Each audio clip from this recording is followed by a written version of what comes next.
하지만 더 큰 문제는 남자가 이렇게 모든 걸 맞춰준다면 여자는 더 이상 남자를 보지 않습니다. 자, 이렇게 되면 스킨십을 하기 싫어하고 연락도 뜸해지고 관심도 서서히 없어져요. 이렇게 여자는 환승이별을 하거나 바람을 피게 됩니다. 자, 오늘은 연애를 하면 정말 대부분 남자들이 겪게 되는 족같은 상황이 있어요. 이걸 어떻게 대처해야 되는지 말을 해보겠습니다. 어떤 상황이냐? 보통 남자들은 대부분 이래. 오빠가 이상한 거야. 너는 배려심이 없어. 뭐 사귀면 당연히 이렇게 해야 되는 거 아니야? 이런 말들 어디서 들어본 적 있죠? 상황은 아주 다양해요. 뭐 데려다 줘야 되는 문제일 수도 있고 말투를 지적할 수도 있고 기타 등등. 자, 이런 상황일 때 어떻게 사고하고 행동해야 되냐? 이 부분을 심도 있게 다뤄보겠습니다. 여기서 남자가 잘못 대처를 하고 일관성이 없으면 이제 지옥 시작이에요. 결국 여자는 별것 아닌 것들로 들들 볶다가 심하면 바람을 피거나 환승 이별을 당신은 당할 겁니다. 그러니 끝까지 한번 잘 들어보세요. 자, 이런 문제가 발생하는 근본적인 이유는 보통 여자가 남자에게 가장 원하는 가치가 안정감이기 때문이에요. 그리고 남자에게 안정감을 확인할 수 있는 가장 확실한 증거는 이 남자가 나에게 충성하는지 혹은 통제당하는지 보는 거예요. 남자가 통제를 당해야 하라고 하는 대로 할 거 아니에요. 결혼해도 돈 가지고 오라고 하면 다 가져오고 용돈 한 30만 원 던져주고. 그렇기 때문에 대부분 여자들은 남자를 만나면 사랑이라는 명목으로 자기가 원하는 대로 이 남자를 바꾸려고 합니다. 그리고 사귀고 얼마 지나지 않아 이 부분을 테스트하죠. 여기서 테스트라는 표현에 오해를 하면 안 돼요. 정말로 이 남자가 나에게 통제당하는지 테스트를 해서 나는 확인해봐야겠어. 여자는 이렇게 생각해서 행동하지 않습니다. 당연히 나를 사랑한다면 그렇게 해야 한다고 실제로 생각해요. 그리고 같은 편인 여자들 서로서로 공감하고 맞장구 치면서 나름대로 근거를 만들어내죠. 하지만 더 큰 문제는 남자가 이렇게 모든 걸 맞춰준다면 여자는 더 이상 남자를 보지 않습니다. 자, 이렇게 되면 스킨십을 하기 싫어하고 연락도 뜸해지고 관심도 서서히 없어져요. 이렇게 여자는 환승 이별을 하거나 바람을 피게 됩니다. 그럼 왜 남자들은 여자의 이런 족같은 요구사항을 들어줄까요? 단순한 이유예요. 날 떠날까봐, 날 안 좋아할까봐. 보통 이런 이유입니다. 하지만 조금 전에 설명했듯이 오히려 저런 말들을 다 들어주는 게 좋지 않은 결과를 만든다는 거죠. 여기서 중요한 건 두 가지예요. 1번, 특정 여자만 저런 식으로 행동하는 게 아니다. 2번, 여자의 저런 태도는 만나는 남자에 따라서 달라진다. 자, 첫 번째로 보통 여자를 애초에 잘 만나야 한다고 말하는 사람들이 많이 있는데 이런 부분은 여자의 본능적인 부분이라 정도의 차이만 있을 뿐 거의 대부분의 여자들이 이런 행동을 합니다. 그래서 여자를 애초에 잘 만나는 것이 중요하긴 하지만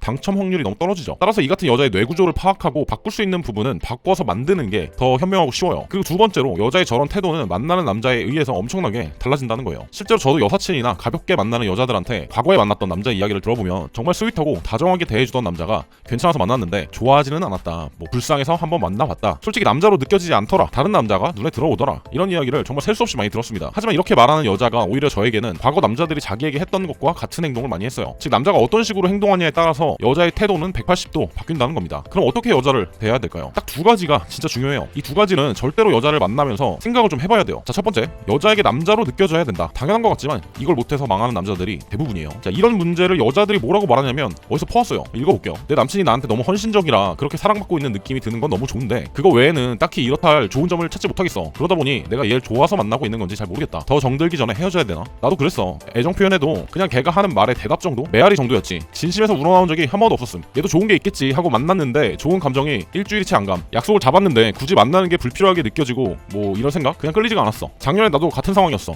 막 걔는 좋다고 다 주는데 난 걔만큼 좋아해주지 못하는 것 같아서 좀 불편했어. 그래서 결국 헤어지고 다른 남자 만났어. 자, 여자들은 뭐 어쩌고 하지만 왜 그런지 지들도 잘 몰라요. 스윗하고 다정한 남자가 잘해주는 게 좋다길래 대충 만나봤는데 결국은 남자로 안 느껴진다는 거예요. 자, 이렇게 차이는 남자들은 결국 과정이 대부분 비슷합니다. 보통 스윗한 남자들은 이런 과정을 거쳐요. 여자에게 남자는 이래야 돼. 이런 남자가 좋아. 잘하면서 이런 종류의 가스라이팅을 많이 받습니다. 주변에 대부분 같은 남자들도 이에 동조하죠. 이게 맞다고 생각해서 스스로 이렇게 행동하면 주변 여자들에게 참 좋은 남자라고 인정을 받게 됩니다. 아, 기분이 좋다. 역시 이거구나. 여자들은 역시 다정하고 챙겨주고 이런 거 좋아하는구나. 하지만 당신이 관심 있는 여자는 넌 참 좋은 남자야 라고 말을 하면서 자기는 전혀 스윗하지 않는 남자와 만나서 떡을 치죠. 왜 그럴까요? 당신이 남자가 아니라 주변에 있는 여자친구들 같이 느껴졌기 때문이에요. 성적으로 느껴지지 않은 거죠. 그래서 우선은 가장 중요한 건 남성성을 키우고 여자에게 남자로 느껴지는 거, 이게 제일 중요해요. 그리고 자기가 지금은 이렇지 않더라도 이런 부분은 충분히 배워서 만들 수가 있습니다. 자, 남성성을 키우는 건 무슨 헬스를 하고 이런 걸로 키울 수 있는 게 아니에요. 물론 도움은 되겠지만 결국 전반적으로 어떤 생각을 갖고 어떤 행동을 하느냐, 이것들이 맞아 떨어져야 키울 수가 있습니다. 자, 오늘은 두 번째 주제에 대한 영상이라 이 부분은 다룰 수가 없어요. 그리고 남자로 보이기 위해서는 순차적으로 이해해야 할 부분들이 1시간 분량은 됩니다. 구체적인 방법은 이미 무료 강의에 정리를 해놨으니 곧 열릴 프리미엄 무료 강의를 보시면 됩니다. 고정 댓글에 신청할 수 있는 방법이 있으니 참고하세요. 자, 여자를 대하는데 진짜 중요한 두 가지 중에 두 번째는 여자에게 존경과 존중을 받아야 된다는 거예요. 여자의 존경과 존중을 받아내는 방법은 여자의 가치관을 교화시키려는 시도를 하는 겁니다. 교화해야 할 가치관은 여러 가지가 있지만 특히 중요한 건 남녀의 역할에 대해 여자가 잘못 알고 있는 부분은 반드시 교화를 시도해야 돼요. 가치관의 교화라는 것은 선생님이 된다든지 혹은 진짜 무슨 세종대왕님처럼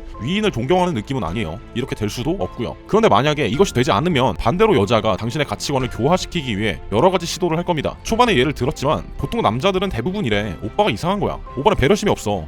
사귀면 당연히 이렇게 해야 되는 거 아니야? 나야 일이야. 이런 종류의 말들이 남자의 가치관을 교화하기 위해서 여자들이 시도하는 말들이에요. 여기 넘어가면 왜 망하는지 이야기를 이미 했죠. 무조건적으로 여자를 만나다 보면 서로의 가치관을 교화하기 위한 프레임 싸움이 벌어지기 때문에 이건 생각보다 긴 전쟁이 될 수도 있습니다. 하지만 지금부터 말씀드릴 부분에 있어 여자가 교화가 되지 않는다면 이런 여자는 버려야 됩니다. 어떤 부분에 있어 교화를 해야 되냐? 딱 한 가지만 말씀드리면 딜치는 여자. 조건을 걸고 네가 이거 안 해주니까 나도 안 한다. 이런 여자는 반드시 가치관의 교화를 시도해야 됩니다. 예를 들어 오빠가 이거 안 해주니까 나 섹스 안 할 거야. 직접적인 말을 이렇게 하진 않겠지만 이렇게 자기 성을 무기로 대가를 요구하는 경우, 뭐 데려다주고 데리러 오고, 이런 남자가 당연히 하는 것들을 잘 안 하니까 나는 오빠가 원하는 거 안 할 거야 등등, 이런 식으로 딜을 치는 여자라면 높은 확률로 주변 친구들이나 자기가 속해 있는 여자들에게 영향을 받은 경우예요. 즉 친구들이 별로일 가능성이 높아요. 그런데 이런 여자를 놓치기가 싫어서 전부 다 들어주다 보면 처음에는 좋아하겠지만 끝없이 요구하면서 당신의 충성을 더 받아내려 할 겁니다. 그럼 몸과 마음 전부 피폐해지는 건 물론 얼마 안 가 당신을 남자로도 보지 않을 거예요. 그러니 상위 관점을 생각해두고 이런 특징이 보이면 반드시 가치관에 교화를 해야 됩니다. 또 단순히 여자가 원하지만 절대로 안 되는 것에 대한 문제도 이해에 해당해요. 나야 일이야, 남친이 저보다 일을 더 중요하게 생각하는 것 같아요 등등, 여자의 대표적인 불만 중에 하나죠. 하지만 이런 문제를 다 받아주면 절대로 안 돼요. 그리고 초창기에 교화를 시도하면 정신이 이상한 여자는 알아서 걸러지기 때문에 쓸데없는 시간 낭비를 하지 않아서도 좋습니다. 그래서 만난 지 몇 달 정도 되고 문제가 생기면 반드시 가치관의 교화를 시도해야 돼요. 가치관의 교화가 진짜로 된 여자는 중요한 부분에 있어서 스스로 당신이 원하는 대로 생각을 합니다. 그러니까 생각이 바뀌는 거예요. 생각이 바뀌면 더 그 남자를 좋아하게 되고 남자의 생각이 멋있다고 생각을 해요. 그런데 여기까지 오는 과정이 쉽지만은 않습니다. 왜냐면 첫 번째 단계에서 분명히 싸움이 나니까요. 그리고 여자가 이별을 통보할 수도 있고 당신이 지쳐서 헤어지자고 먼저 말할 수도 있어요. 그렇기 때문에 당신이 마주해야 되는 결과는 결국 두 개예요. 헤어지거나 여자의 가치관이 교화되거나. 다른 선택지는 없죠. 중요한 문제에 대해 당신이 교화되는 선택지는 없으니까요. 하지만 여자의 가치관이 교화되었다면 이제 어느 정도 순탄한 연애를 하게 될 겁니다. 이 정도 되면 당신이 갖고 있는 남녀 차이에 대한 관점에 여자가 순응을 하기 때문에 당신이 어떤 선택을 했을 때 여자가 과거보다 훨씬 더 잘 받아들일 겁니다. 남자들은 다 알 거예요. 친구의 여자친구를 만난다든지 혹은 결혼한 친구 집에 간다든지 이럴 때 상대 여자가 어떤 말과 행동을 하느냐, 이걸 보면 알 수가 있죠. 이 친구가 자기 여자에게 존경과 존중을 받고 있는지 이걸 알 수 있다는 거예요. 가치관의 교화가 안 된 여자와 사귀거나 결혼한 친구 같은 경우는 진짜 심할 때는 이런 경우도 있었어요. 예전에 몇 년 전에 같이 술 한잔하고 집에 갔는데 와이프가 대충 인사하고 슬쩍 자기 남편을 째려보더니 그냥 들어가 버리는 거예요. 제가 어깨를 두들겨 줬습니다. 그리고 남자친구의 친구들을 만났을 때도 뭐 자기 남자가 예를 들어서 뭐 사소한 거 해달라고 하거나 남자가 뭔 말을 하거나 하면 진짜 옆에서 잘 해주는, 그러니까 남자를 지켜 올려주는 여자가 있고, 어떤 여자는 자기 배려 안 해준다고 틱틱대거나 남친 째려보거나 이런 여자들도 많이 있죠. 배려심 없다고. 오빠 친구들이 날 어떻게 보겠냐고. 어떻게 보긴 뭘 어떻게 봐. 남자들은 부러워하지. 여자들은 이걸 반대로 알고 있는 경우가 많아요. 자, 전자 같은 경우는 남자들끼리 있으면 뭐라 합니까? 야, 너 진짜 여자 잘 사귀었다, 잡아라, 이러는데 후자 같은 경우는 어때요? 여자까지 다 같이 있을 때는 괜히 뭐 분위기 이상하니까 자기 친구, 그러니까 남자한테 야, 여자친구한테 좀 잘해, 이렇게 얘기하죠. 근데 걔네 커플 없어지면 쟤 진짜 존나 피곤하겠다 이런다고. 여자들은 잘 몰라요. 남자친구의 친구들 앞에서 자기가 대접을 받아야 된다고 생각하는, 남친이 막 친구들 앞에서 존나 자기한테 쩔쩔매고 배려하는 게 더 좋은 거라고 생각하는 골빈 애들이 실제로 많다니까. 그런데 이런 부분도 교화가 안 되는 여자라면 저는 헤어지는 게 맞다고 봅니다. 당신 인생에 전혀 도움이 되지 않는 여자예요. 자, 오늘은 여자에게 하지 말아야 할 것, 이것에 대해서 생각나는 대로 이야기를 해봤어요. 다른 건 다 잊어버려도 이건 꼭 기억해두세요. 여자의 생각과 태도는 남자에 의해서 결정된다. 그러므로 필요한 부분에 있어서는 반드시 가치관의 교화를 시도하라. 감사합니다.